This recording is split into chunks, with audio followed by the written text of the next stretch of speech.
Hey, hey, hey. Happy New Year! Welcome to another episode of One More Dram with Chris and Rafe. Happy New Year, everyone. Yes. And thank you for joining us on episode 2. Episode 2. Episode 2, bracket 3. Episode 2. Episode 2, yeah. As we were discussing more or less on the OB versus IBs. Right. OB, which stands for Official Bottlings, and IB stands for Independent Bottlers. Right. So today we decided to expand or dive deeper more into that. Yeah, right. So we're on a deep dive on what is an IB and what makes it unique or better or worse than an OB, or what makes an OB better. Mm-hmm. And we have very differing schools of thought. I think if you listen to the previous podcasts, we slightly got into it. We didn't really get into it, but yeah, in case we start a fight. But we have very differing thoughts on IBs versus OBs. So that's what this podcast episode is going to be about. It's going to be versus IB versus OB. And yeah, we've got some OBs to taste. Yes. And then the corresponding IBs. Yes, from the same distilleries, OB versus IBs. And, as we all know, that you are an OB man. Yes, you prefer OB man. You prefer the consistency in the OBs. Definitely. Yeah, but for me, I prefer more of the IBs. That how are they going to manage the cask? Yeah. Like OB has a 10 years, but what if let's try with 8 years old in the wine cask? So how does the flavor turn out? And of course, it's non-chill filtered and natural colors, and sometimes or most of the time natural strength. Yep. It's not bottle strength. IBs mostly natural strength. Firstly, we are going to try GlenAllachie. Alright. There is a brand that you are very familiar with. Indeed. It's one of my favorite drinks actually. Right now. Favorite drinks. You guys check it out if you haven't. GlenAllachie. Yep. Yeah, so we have the 8 years, the 12 years, and a single cask for the OB side, which the GlenAllachie is a little bit different compared to most OBs out there because they're bottled at natural color, non-chill filtered, which is something that Chris loves to harp on. Also, it's by the great, the esteemed, the unstoppable Billy Walker, who's been in the trade for 51 years. But he inherited these stocks, legacy stocks from the GlenAllachie distillery. So a lot of people credit Billy Walker for his wood management, his cask management, which is something that you just mentioned happens a lot in IB. I'm not sure whether Billy is super lucky that every time when he enters a distillery that he always get loads of the cask. Yeah. And he, of course, he bottled good whiskies. That's where he get the credits. Yeah. But after he left, the next distillery, the next managers, they are going to get scolded. The next master blenders have really big shoes to fill every time Billy leaves a distillery. I think because he used all the good casks. Let's hope that's not true. So right now we're tasting the... so the first one is GlenAllachie 8 years old, OB range. Okay. ABV is about 46%. Now the 8 years is a bourbon 2 years, and then it's sherry and virgin oak vatting. Mm-hmm. Like most IBs, most OBs are. They're all vattings, right? Yeah. For core range. So that's why you see the colour is a little bit darker. Some sherry in it. The fruitiness of the GlenAllachie really comes through after Billy take over. Right. And he changed the fermentations, which will aids in the fruitiness, right? Right. Yeah. So so this is one thing that I unfortunately have to always correct people when they talk about Billy Walker's longest fermentation process. So if you guys are unaware, Billy Walker GlenAllachie Distillery has the longest fermentation period in all of Scotland at 160 hours. But Billy only took over the distillery in 2016. This stuff was released in 2022. So Billy's distillate has not yet been bottled other than the 50th anniversary 4 years and the latest Mercatoire series that's coming out in March or something like that. So yeah, a lot of people attribute the flavors to Billy, but you must remember that his distilling process, the fermentation period, has not yet come into effect. Right, so it's more of like his recasking and cask management that's bringing out the right flavors, so to speak. fruity, sweet, berries, sugaries in the nose. Most GlenAllachie's taste like this. Most of the OBs taste like this. Pretty standard flavor, I think. Nothing to really scream about at the 8-year mark. Yeah, for these 8 years, it still offers flavors, but a little bit of the rawness, harshness in your mouth is sweet. There are berries, there are nuts, and there are some creaminess to it. The finishing is rather dry when it's evaporate in the mouth, but it's a drinkable. It's drinkable. Yeah. It's drinkable, and most whiskies are drinkable. It's not very expensive. It's drinkable. For the next one, in the OB range, there is a standard 12 years. That is probably their most popular products at the core range of the core range. How do you find the 12 years? Personally, or like the tasting notes? Personally. I think that like all distilleries produce the 12-year-old to be the entry point for people to learn about the brand, know about the product. So GlenAllachie is no different. They put a lot of effort into the 12-year-old. It's one of the darkest 12-year-olds out there. Like OB. Oh, let's not judge by colours. OB. Yellow colours matter. Brown lives matter? Brown whiskies matter? Yeah, okay. It is one of the darkest, and a lot of casks go into the vatting process, a lot of casks go into the blending process.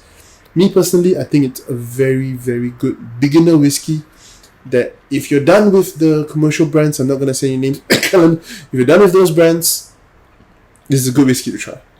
To kind of level up your drinking experience. Yeah, indeed. It's quite balanced in the mouth. The same old flavors, the classic GlenAllachie flavors pulls through from the nose to the mouth. The berry sweetness, creaminess is much more balanced than the 8 years old. Yeah. How about we compare it with IB 7 years? There's about the same age range. So you mentioned this Madeira Barrique. Yeah, Madeira Barrique. Sorry, for the 12 years, do you share with us how the vetting of the cask? So it's two different types of sherry. It's bourbon. So when Billy Walker took over GlenAllachie Distillery, he recast all 50,000 casks into fresh first fill bourbon casks. He recast everything, and then subsequently he vetted this with Oloroso, Pedro Jimenez, and virgin American white oak to make the 12-year-old. I see. So 2 sherries, virgin oak, and I think every time when he do something, there is always a low jack amount of casks. Yeah, definitely.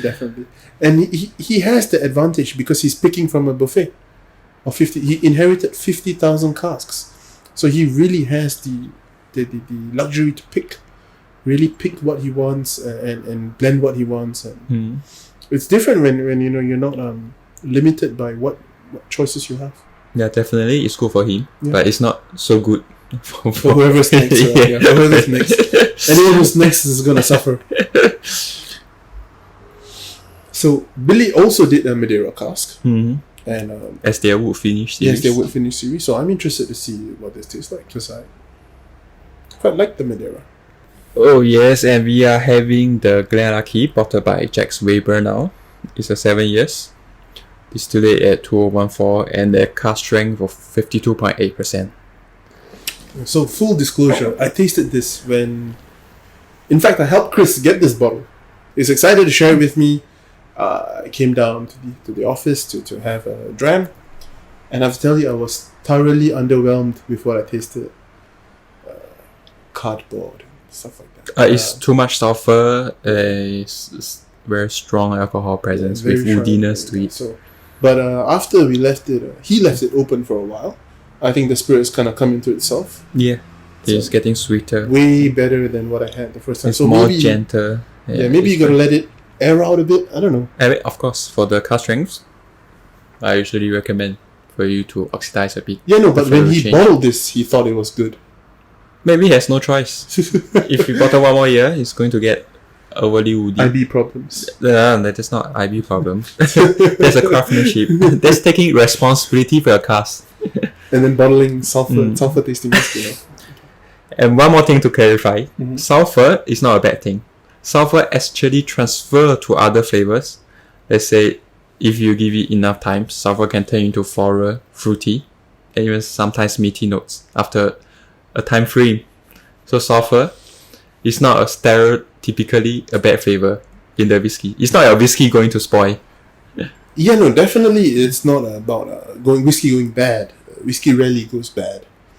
But as a flavor point, I think sulfur, it does not have any appeal. How you get sulfur is because you are removing the copper context for the new mix. Yes, I know. And sulfur is something that some distillery that is looking to get that in the new mix. For sure. So when you do like your warm tub, very low, artificially low reflux, creating a very meaty spirit, and then you put it through a worm tub, then you get various sulfuric spirits. And some distilleries love that. They love that character that they have, and they don't want the distillate to be too light or too delicate. So they want heavy stuff. And that's great, right? And I just won't drink those distillates. So there you go. But to be fair, I quite like this now. Yes. And I think the Madeira notes are kind of showing. It pulls through. Yeah. It makes the spirit sweet, bright fruit. You get the bright fruit notes. Yeah. It's easy and bit of the nutty at the end. However, you still get a bit drier. Yeah. And the finish. Right, because wines, right, are very low ABV. So the penetration of the wine into the oak is much less, as opposed to like when they put new mixed spirit, which is 60% ABV. That shit penetrates all the way through, like way past the point of the wine, therefore drawing a lot of wood flavors. So you get too oaky. That you get that oaky dryness that comes out, because even like your bourbon, right, it's when it's filled into the cask, it's 60%, 64%, right? Which means it's going to penetrate as much as whiskey penetrates. But wine doesn't. So that's what gives you that dry taste. Also, they say, I don't know, I'm not a scientist. Alright, last one. This one's a personal favorite of mine. I just brought it because we're tasting at IBs, and IBs have that cask strength. So this is an OB cask strength. Chris will tell you more about the bottle. Alright, the last of the GlenAllachie that is actually distillate in 2006, cask number 1410 and aged for 16 years in the Oloroso Puncheon, and a natural cask strength of 59.3%. So higher ABV, a little bit older than your IB. No, it's literally maybe a father. Yeah, could be a father, no? So it's about half. It's more than half. Okay. Yeah. Okay, Chris.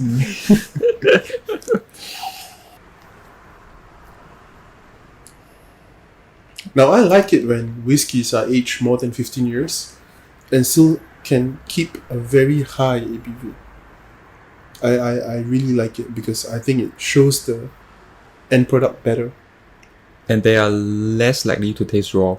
Yeah. For the aged statements. Yeah. So, yeah. What do you think about this one? I don't think you've had the opportunity to try this. Yeah, I don't think so. The nose is much gentler than the 8, than the 12 years. It provides more maturity when you nose it. Chocolate, prune. Chocolates. A very gentle floral notes. Sweetness in it. In the mouth, it offers a typical Oloroso Puncheon. A good thickness of it is sweet, it's creamy, and there's a little hint of the oak spice. Generally, this 16 years old tastes the best among the 4 we have ever tried. We've done one round of OB versus IB, right? So maybe, Chris, you want to share your opinion on what do you think we're at in terms of OB versus IB? Yeah, definitely. So for IBs, the 7 years actually performs to me, in terms to me, personal preference, performs better than the 8 years. Because it offers more flavor. It offers more diversity in terms of the taste profiles. Let's say Billy Walker, because it's under Billy Walker, he might do a GlenAllachie wood finish for for the wine cask stuffs. But if in other distilleries, they may not do such things. So IBs actually gives you options. For the OBs, it's more for it's there where you need it. It don't provide you more flavors, and it won't disappoint you. So it's a stable but no excitement. Do you think that OB's bottling stuff includes a certain amount of trust that the consumer can have? Because if I buy a GlenAllachie, I know what it's going to taste like. The base profile and how much care and concern the GlenAllachie team puts in to produce the whiskey. Versus Jack Weber, who I've never met in my life, who I know nothing about. Yeah. Like, do you think that makes a difference? Is that why it costs more? Because you're guaranteed a base level something. At base level, you're guaranteed that this is going to be okay. It may not blow your mind, it may not knock you out of your socks, but it's going to be okay. Versus an IB that you can pick up, and then you're like, oh my god, it's horrendous. We can tackle it from different angles. Okay. So, for the price wise, generally, IB actually costs more than the OB. Generally. Because the taxes for alcohol tax, yeah. And how many bottles can you produce from this cask? And after this cask, you are gone. But let's say if you are really going to pay something for the peace of mind that you can always get it, like what we mentioned in the previous podcast. Yeah. I mean, OB is for you. But OB, if you drink it, maybe 2 to 3 bottles, you'll probably get bored of these flavors. Don't you want to explore the possibilities of the liquid and the cask interactions? I love what you're asking, Chris, but you must understand that my two my favorite distilleries are GlenDronach and GlenAllachie. Both are champions at wood management, cask management, exploration, experimentation, right? I understand what you say. Personally, it doesn't appeal to me because I know I can get like I told you, right? 7-year-old Madeira, Billy's done it. In fact, I think Billy has done more exploration than any IB out there. But yes, if you would talk about the next few distilleries that we have lined up, I can see where your point's gonna come through because. Do you still love GlenAllachie if you don't work at Asia Europe? Honestly, I'm gonna say yes. I'm gonna say yes, but That's a lie. I'm not gonna like the price. I'm not gonna like the price, but I'm gonna say yes. Yeah. I'm still gonna say yes because I don't think there's any distiller out there who has produced as much and as varied as Billy Walker has. So even GlenDronach, right? After I got into whiskey, one of the things I did was go back to older GlenDronachs, right? Octarine, Boyce Mill, Sauntons, and then he had like Sauntons 12, Sauntons 13, Sauntons 14. And nobody else does that in the whiskey industry, right? To make something again and again but different. Same, but different. No one does that. So I fell in love with that concept and then it's carried forward to GlenAllachie. So I'm lucky that I work in a company that allows me to do what I do and drink what I like for a very cost efficient price tag. But yeah, you're right. I wouldn't like the price. I would like the price of what I have to drink if I have to leave my current company. It's factual. Anyways, but for OBs, they can't possibly maintain the same standard as what they bottled for maybe, let's say, 10 years ago compared to now. Because most people are actually complaining that the older bottlings are better. Yeah, for sure. But I don't see it as a complaining in their defense because it's a two different favorite profiles. It's just more like a preference if you preference the new bottlings versus the old bottlings. Okay, yes. But then what happens if the distillery or the blender is changing how they blending the cask, make the whiskey, right? So for example, you mentioned this previously, the barley used 10 years ago, barley today totally different, right? Yeah.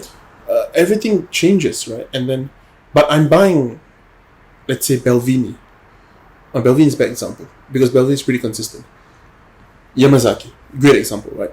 If you bought Yamazaki in the 2000s and you buy it today, taste profile totally different, right? Because as they got more popular, they had to streamline a lot of the processes, right? That means they changed the way, they changed the makeup, they changed the amount, because how much whiskey they had also depleted as the whiskey got more and more popular.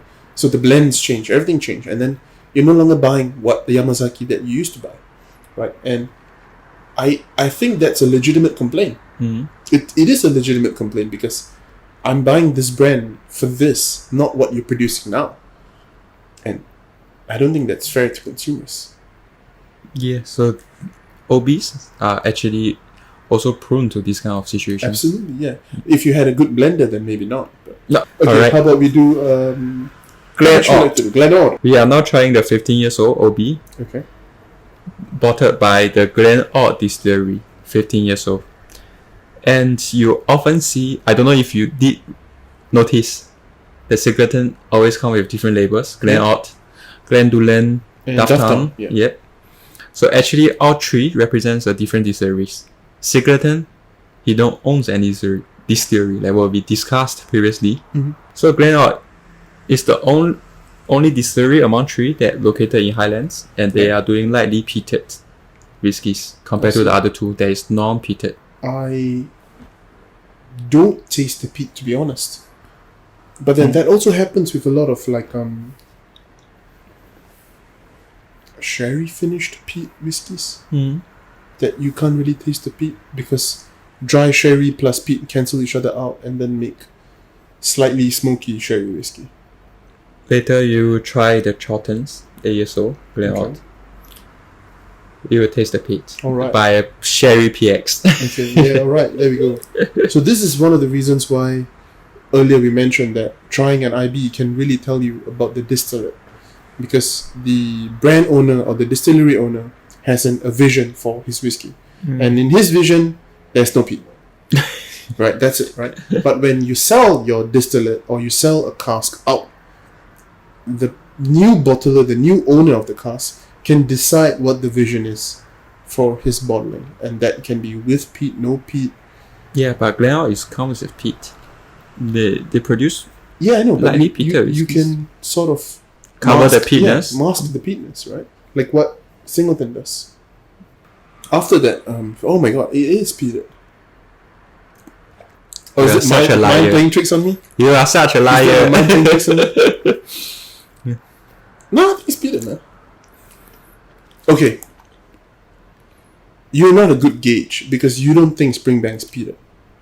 I think it's lightly peated. No. I only taste a bit of the peat. You on numerous occasions have told me you can't taste Springbank's peat. Maybe my tongue is spoiled. Maybe your tongue is too sensitive to everything else. but Insensitive. Non-sensitive. My tongue's pretty sensitive. I didn't taste it with the slight one, but when it went over my tongue, I could taste peat. And I don't know if my mind's playing tricks, because once you say, like example, I say I take toffee notes. Actually, like yeah, toffee notes, and then you're like, it's mind playing tricks and word association. Right? Mango, mango, mango, mango. Mango. Mango. Oh my god, tropical fruits! Is that mango? Yeah. There's no mango in Singleton. So I think this one is very, very light. It's very balanced in a way. Underwhelming. Underwhelming to an extent, because I mean we just had 60%, close to 60%. So this one's falling a bit short on the palate, but no complaints though. I mean, I've actually not had Singleton Glen Ord 15 before. Yeah. I don't think I've had the chance. Glen Ord was distributed to the Asia, Taiwan, China markets. Right, okay, So yeah, it's not okay. here. And in Singapore, you get Dufftown, right? Yeah, Dufftown. You get Dufftown everywhere, and Dufftown's. But this one's not bad. So. Cool. Yeah. Quite nice indeed. It's pretty light because when they are condensing, right, they use a warmer temperature water to condense, so you have a lot more copper contact than expected. Okay, yeah. That makes a very delicate spirit, right? Delicate, light. Light. Grassy. Yeah. Grassy. James Eddy, 14 years. From the Glen Ord. There is aged in a refill hogshead. Single cask strength with 49.2%. Alright. Refill hogshead. Yeah, and distillate in 2009. This agent is bourbon hogshead, no, right? Hogshead simply means sherry, Bourbon. right? No, Bourbon. hogshead. Hogshead is a bourbon measurement, but it's a sherry measurement. So when you don't state a hogshead, it It's refers to a bourbon, unless you state it as a sherry hogshead. Today I learned something. Hopefully you learned something too. Chris dropping facts on One More Dram. So bourbon, yeah, okay, you can see the color. Definitely bourbon. That's why I asked, right? Because I've seen sherry hogsheads. Yeah, only when they state it. So those are seasoned casks. Nowadays, sherry is all seasoned. You don't find it a traditional hogshead, the traditional sherry nowadays. That's because you have to work for an OB. Then you'll find traditional hogsheads. Sherry cask, you mean? Hogshead means it's bourbon. Unless they state a sherry hogshead, then it's a sherry hogshead. Let's not get it confused. Hogsheads are bourbon. It's like how you say butt. Yeah, sherry butt. Yeah, you think No of one sherry makes butt. bourbon butts. That's because Americans and their weird measurements of things. Yeah, I'm sure in the future if they say it's a bourbon butt, you will have a bourbon butt. But generally butt means sherry, right? Yeah. It's like how hogshead means bourbon. Right. Impressive stuff. Yeah. Whiskey, not so much. And for OBs, it's all seasoned sherry. So for this, you actually taste honey, tropical fruits, Yeah. and nuts, vanilla, this kind of. Yeah, but those are like traditional bourbon flavors. No? Like Mhm. your vanilla and then like... So you think it covers up the singleton's Yeah. flavor? Yeah. I still get some of the tropical flavors from Flavors, yeah. here. No, because like you said, singletons are light distillate, right? It's easily overpowered by something else. Yeah, definitely. It's not. Especially 14 years cask strength. So. But it provides more flavor than the 15 years. So age is just a number. If you're under 18, age is actual number. PSA warning. Age is a number. No, okay, I wouldn't say it provides more flavors than the 15 years. What I would say is, More flavorful, more more intricate. full body. Yeah, more full-bodied, more robust, but not more flavors. You can count flavors. Yeah, that's right. Yeah, it's just more full-rounded. Yes, it's better. Just want to make the distinction. Because people be like, oh, I can taste 9 flavors in Singleton. Chris and Ralph don't know what they're talking about. Oh yeah, his name is actually Ralph, but I've been calling him. I have been calling him Rafe since on the second day we meet. Fun facts. I have social anxiety, so I don't want to correct people. But I'm fine with Ralph or Rafe. Some people call me Rafe. Oh yeah, okay, here we go. This Yeah, is you Pete. get the This is Pete. You Pete. get the smoky bacon. You get it. Oh yes. So we are having this Charlton's whiskey. Glen Ord is only 8 years old. Yeah. Right. It has been fully matured in your first few PX sherry hogshead. Seasoned sherry hogshead. But I'm not sure. Nobody reviews about these kind of things. Yeah, okay. Sure thing. Fair enough. So it's about 58.6. Now, there's a lot of peat right on the nose, but no smokiness. There are smokiness. Not on my nose. You have to sniff harder. That's what she said. The current industries that distilleries, they choose not to state that it's seasoned sherry cask. Yeah. I mean, even though Macallan is bad in the taste, but actually they stated for the 18 years old or 25 years old, first few seasoned sherry cask. Yeah. No, but for Macallan, they've come to the point where they can just do whatever they want. The next thing you know, they're gonna say, we poured some sherry into this barrel right before we poured the whiskey in it, and it's not gonna change the brand image or people who buy the brand. It's not Yeah. gonna change anything. Macallan has reached that. So they era. are confident. Yeah, they're that- confident, right? Because you think about it, they released the James Bond collection, which is like straight up garbage, right? And they sold bottles for like $16,000. People still bought them. People still opened and drank them. And they're like, wow, Macallan, James Bond. Not forgetting the fact that James Bond never drank Macallan in any movie. Martini, shaken, not stirred. He didn't say Macallan on the rocks. You know, He will in the future. in the future, definitely. Now he'll definitely drink. So yeah, Macallan can afford to do it. Other distilleries maybe not. If tomorrow, like, who's a really... can you name me a distillery that is made for the fanboys? The whiskey enthusiasts love this distillery. I want to say Springbank, but Springbank doesn't do much sherry whiskey. Firework. That one's made for one fanboy in Singapore, and you're looking at him. GlenAllachie. I would say GlenAllachie. Right. A lot of long-term whiskey drinkers tend to gravitate towards GlenAllachie as a brand. It's not aspirational. It's easy to afford, easy to obtain the bottles. It's not difficult to obtain the bottles. Up till very recently, non-chill fielded, high ABV, single cask, good stuff, right? Tomorrow, if they say, "Hey guys, not only have we stopped non-chill filtering our whiskey is also like sherry seasoned casks," I don't think that their reputation could survive that hit. It's as opposed to Dalmore coming up and saying, "Hey, our cask, sherry 3 months."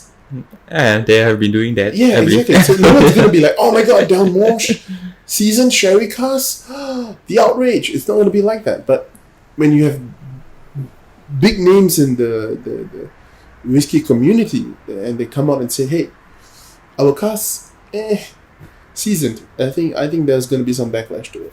I still think that people pivoting to GlenAllachie is because they are not so aware of the other distilleries. Okay, do you think that's a distillery problem or a consumer problem? The distiller is producing, right? They believe in the work that they do. They're producing it, right? Is it the consumer's job to go out and find out, like, what distilleries there are out there? Day-to-day normal consumer. Is it his job really to go out and find out what distilleries there are? No, it's not. There's distributors who take money and people who buy and sell and trade. It's that gets you awareness, visibility on your brand. And then once you capture that awareness of visibility, you have to then sell into the consumer, right? Here's to taste your whiskey. You get one chance, right? Get one chance. First time I ever had a Delmini, I was like, this is bad. Never drank Delmini again. It was the Game of Thrones Delmini. That's a bad choice. It is a bad choice, but it's an OB. Yeah. So they had one chance to sell me Delmini as a brand, and they failed. Yeah, but I still think that it takes two hands to clap. The distilleries, and the consumers. Right. You can't be.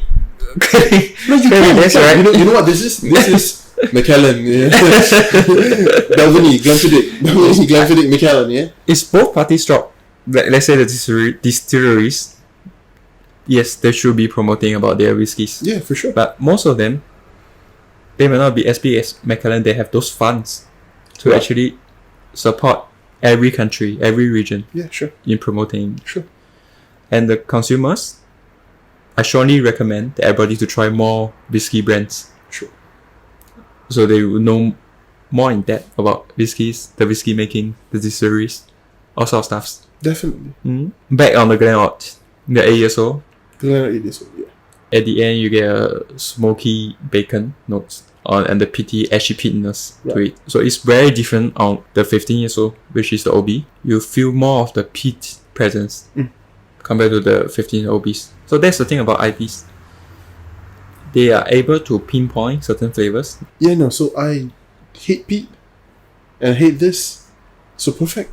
Because it literally exemplifies what you just mentioned, right? Glen Ord 15, no peat. Glen Ord 8, it's like peat in your face, right? But essentially the same distillate. It's just the maturation and the cask management different, and ABV also different, right? Something cool about IBs is when you hear independent bottler, there's two ways that they acquired their products, right? One is they buy new make, completely unaged new make, and then they bottle it themselves. They mature it themselves in their own program, right? Second is they buy a cask. That means the distillery has already partially matured something, or they're tasting something and they're like, hey, this one not really in my portfolio, or not really my profile, and they put it out to brokers sell, and then you buy the cask. 2 ways to procure your whiskey. Do you know which way this was procured? Let me call them. Because I feel like this one, they just bought distillate. Yeah. That's the only way that this such high level of peats can come out, right? Because if Glen Ord, who produces for Singleton, right, know that they have to make a very muted peat whiskey eventually, they would make steps to make peat very muted from the beginning. So I think this would be one of those cases where they buy new make and then they mature it themselves. Because the peat it levels, doesn't it doesn't match at all. Yeah. It's not even close to. Or maybe they add the should peat taste like. in the cask. Oh yeah, maybe ex-peated casks. But then they would say that, no, right? No, they don't have to say that. They just say it's PX cask. Ex-peated cask, let me clarify on that. Ex-peated cask, they won't provide a peaty flavor to the liquid that mature in it. Okay. They only add the smokiness to that. Really? Yeah. So what I was actually saying was that they actually add the peat into the cask. I strongly doubt you can call that single malt. Yeah, anyways, so if you see a ex Isla, Right. whatever cask, Yeah. you won't get the peaty flavor from the cask. Are you sure? Yes, 100% sure. Do you know, are you familiar with the Old Pulteney 1983 and 88? Those are ex-Lafroy casks. There is a ppm on it. You actually don't get the peat from the cask. Okay. That is so impressive. The reason why it's impressive is because I have Old Pulteney in my portfolio, and we have a range called the Haddad, right? And the Haddad is basically inspired by 1983, where Lafroy sent a bunch of casks up to Old Pulteney Distillery, and then the then manager, blender, decided to throw some Old Pulteney in these Lafroy casks, and he fucking forgot about them. So they're sitting in the warehouse for God knows how long. 20, 30 years later, they just open it up, and they're like, oh my god, like, peated Old Pulteney tastes great. But because they're so high up in the coast, they don't have peat. They don't have Highland peat. They don't have St. Fergus peat. They don't have fucking Isla peat, right? So basically what they did is they bought a whole bunch of casks from Lafroy, shipped them all up, and now they have an agreement to trade casks up from Lafroy to Old Pulteney, where they age the Haddad range. And to me, it tastes peated. So we'll explore that on the next podcast. It's something for another day, because I have no experience in what you're talking about. Primarily because I don't like peat, so I've never really delved into that subject. But this is news to me, I hope. We are always learning. Yeah. Yeah, but to be fair, I did taste a peated Linkhood before. A Linkhood, non-peat, right? Yeah, non-peat. The magic about whiskeys. You'll never know. You never know what flavor you're gonna get. Yeah, like what's going on with the cask. On a cellular level, you don't understand, right? Yeah. So since you don't like peat, then you are going to enjoy what we are tasting next. What are we tasting next? It's a bunch of Caol Ilas. It's men's heaven. One man's heaven is another man's hell. This is my hell. I'm living it every day. Alright, so first dram is going to be the OB, where standard everybody knows Caol Ila 12 years. I don't know Caol Ila 12 years. Oh yeah, no, this is so bad. And speaking of how amazing whiskey is, Caol Ila actually used the same type of malt barley as Lagavulin, but you get two exactly different flavor profiles. They use the same malt barley. Malted barley. They use the same malted barley. Yes, same specs. Okay. Yeah. Are they malted in the same, like... Yes. Okay. A very typical Caol Ila that is light, ashy, a little bit of honeyness and lemon sweetness.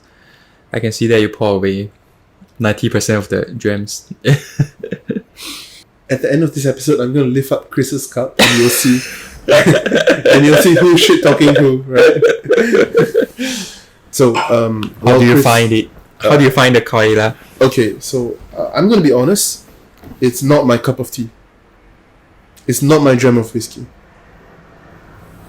It is, however, some redeeming factors.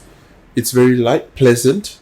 If I take away the peatness, the peat's not so much. It's quite light again, not very in your face kind of peat, not like your Octomores or Port Charlottes. Oh, that's the other extreme. Yeah, They are chasing the ppms. This one's alright. I can kind of deal with it. Yeah, at least it's light peat. Yeah, this feels like Light peat with honey. yeah. It's So like not you go clubbing one night and then someone offers you a cigarette. You take I'm a one good puff boy. I don't go clubbings. and then you toss it after you have one puff and you're like, the fuck I'm doing, and throw it away. And you go back to the club and then you drink your like Belvany. That tastes. Can't relate. Alright, the next one. North Star, 7 years Caol Ila. Bourbon cask, I believe. Oh, it's actually a refill sherry butt. It's a refill sherry, but So never judge a whiskey by its color. absolutely judge a whiskey by its color. And at an amazing 60.9% in ABV. Never judge a whiskey by ABV. No, to a certain extent, I believe you should judge a whiskey by its ABV. To a certain extent, I believe you should judge a whiskey by its color. Do you remember the that boutique's Yes, the advent calendar, right? the pure white boutiques is like you drink super a lot of water and you peat. Yes, It's white color. So then you can judge it by color, right? To a certain extent. To a certain extent, yeah. Everything in moderation. Now this is slightly peatier on the nose, and that smokiness Yep, is kind of there now. it's IB. Because it's IB, so Yeah. sometimes you get more flavors on average. Yeah. I won't say it's for all IBs, because some IBs you do taste very watery. Yeah. No offense, but something like... But offense intended. Is GAM, Discovery, Caol Ila, 13 years. Yeah. Those are very watery, entry-level Caol Ilas. Did you just offend Gordon and MacPhail? I say no offense, so... And I'm then you saying- followed it up with offense intended. Yeah, but... Roll it back. Roll it back. No, technically, when you say no offense, but usually it's something offensive. Okay. So you get a lot more forward, ashy peat, smokiness, bonfire, sea salt, honey notes in this. You know what I'm tasting? You go to the Tasao Sauro shop.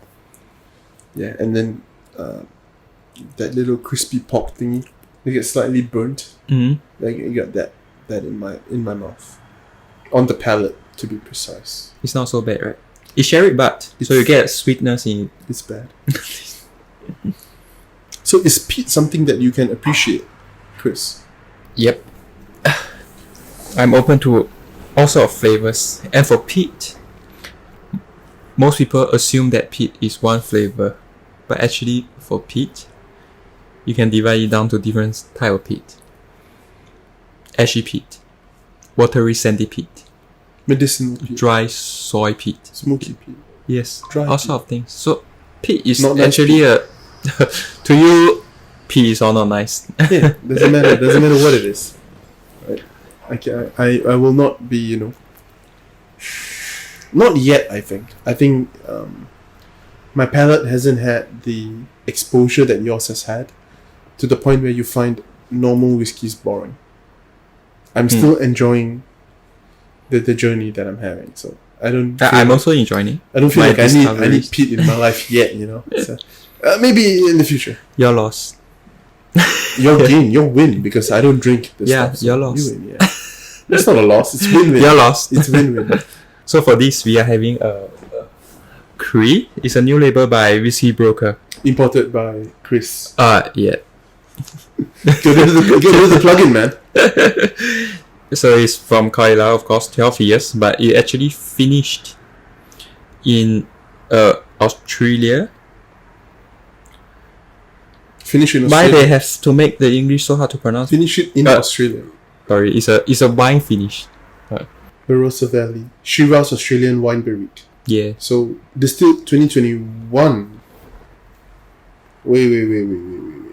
12 years. What is up with these numbers? Okay, so the cask was filled in 2010. and then it was transferred into an Australian wine barrique in 2021. So it's a finish? So bottled in 2023. So it aged for about 1.5 years, close to 2 years. It's a finish in a wine cask for about 1.5 years. Yeah. Yeah. Filled 2010. So you do get the dryness of the wine cask at the finishing part. But the nose, again, you can sense is different from the 7 years and the 12 years OB bottlings. This one's not bad. Yes, so we are slowly letting Reef exploring into peat. It's not bad because if you zoom in right here, definitely there's freeze frame this. hand pasted. Each bottle is hand pasted. Meticulously handcrafted labels. One of a kind, man. One of a kind. You get the berry notes. The typical Caol Ila, yes, but a very soft, sandy peat in the nose.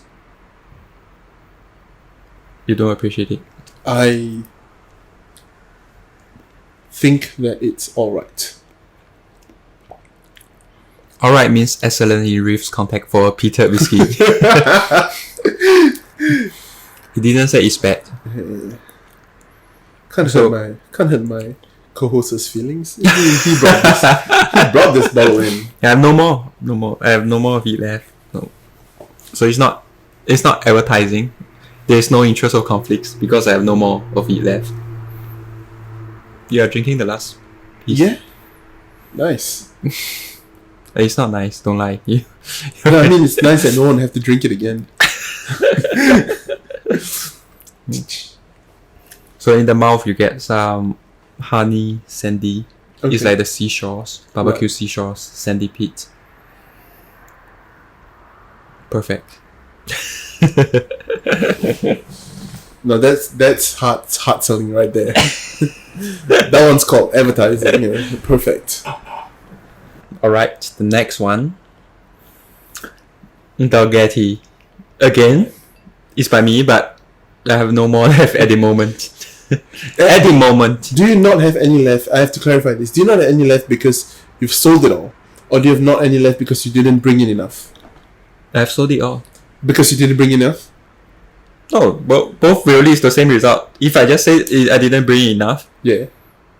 it leads to I didn't bring enough. If Yeah. I say I sold it all, Yeah. you ask because you didn't bring enough. No, it's like, if you brought one and then sold it all, and you say you brought one and hey, this is the last one, same thing, no?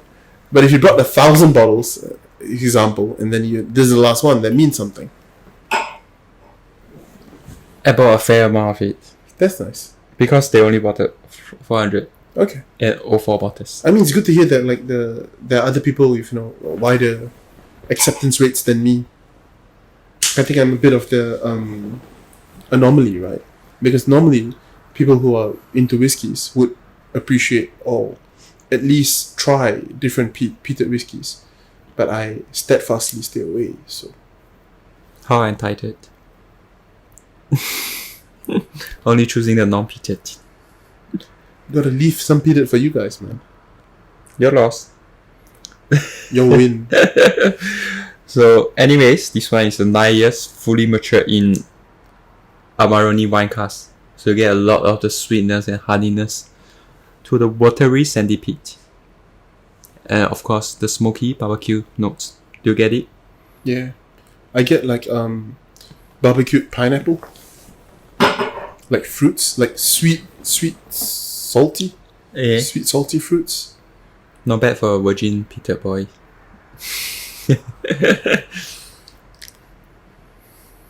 It's quite I don't say simple, but it's quite one-dimensional. One dimensional. It's like peat plus this. What do you think? Yeah, it's something peat plus another flavors. Yeah, it's just like it says peat like plus another like one flavor. Like I get that like salty fruit peaty. That's it. Yeah, it's easy. It's simple. It's easy, simple. Like straightforward. okay. Straightforward is the word to use. I can't say too much on this because You represent the brand. yes, later people might think I'm too defensive. I only say you are right, Rafe. So you can be defensive. You are right. It's supposed to be Alright. honest discussion. No? If honestly, let me say this. Yeah. It's sweet. You get the berries. Yeah. You get the berry notes. You get watery, sandy. Yeah. Like literally beside the sea. Yeah. You get a barbecue seashores. Seashore. Seashore. Seashore. Seashore. She sells. Seashell. She sells. Yeah. She sells Whatever. by So the seashore. those are barbecue notes. Yeah. It's different from the 12 you are drinking. No, definitely. It's pleasant. It's sweet. It's honey. I would say it's pretty fantastic for 9 years. Okay, that one's hard sell. That one's he looked right at me, looked into my eyes. He was like, "It's pretty fantastic." No, for it's 9 just years old." sincere. I'm a sincere guy. Chris, you need to clip that moment. You clip that and then you put it on TikTok and then see what people say. I'm a sincere guy. They are going to appreciate these 9 years when it's back in stock. At a fair price. At a fair price. So today we have tried quite a number of IBs and OBs. Yeah. To really contrast the difference between, because on average day you don't get such chances, right? Yeah. To just do a side-by-side comparison. So how do you find the OBs and the IBs? I think that I came into this with a lot of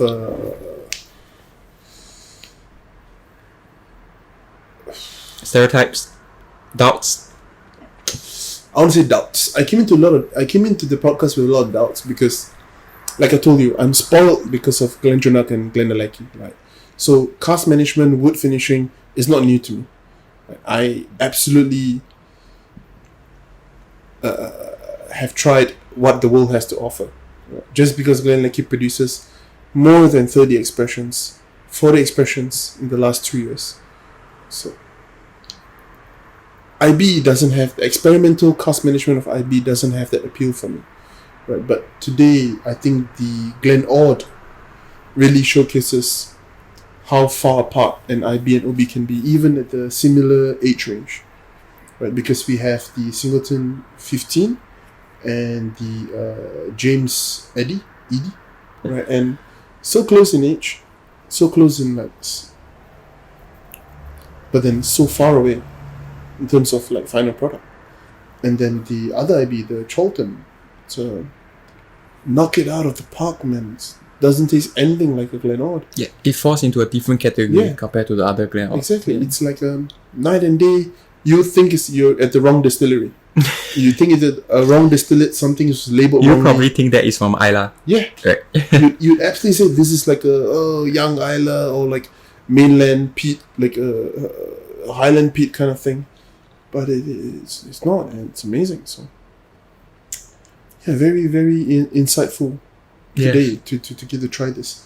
Glen Ord is really the shining jewel here because you picked a You really change good, your perspectives. yeah, you picked a really good comparison. For GlenAllachie, like you said, it's very close, and Caol Ila again close. Yeah, for those two, you feel the distillery characters actually persist throughout different bottlings. Yeah. You get the key flavors. Yeah. And with a different twitch Yeah, to yeah, different a parts. different addition, like Yeah, it's not a big change Yeah. to it. it's like dressing on top, right? Yeah, so base still the same, and then you get a little bit of different flavors. But for the Glen Ord, it's like the base, threw it out the window, and then they made something else. Yeah. So Which what's is pretty amazing. and Alright, then yeah, so next? yeah, we'll see you the next time. Thank you for listening. If you stayed all the way, thank you for watching. Thank you Thank for you the and support. Happy New Year. Yeah. That was And Happy New Year. Da da da da dee da. Take care, guys.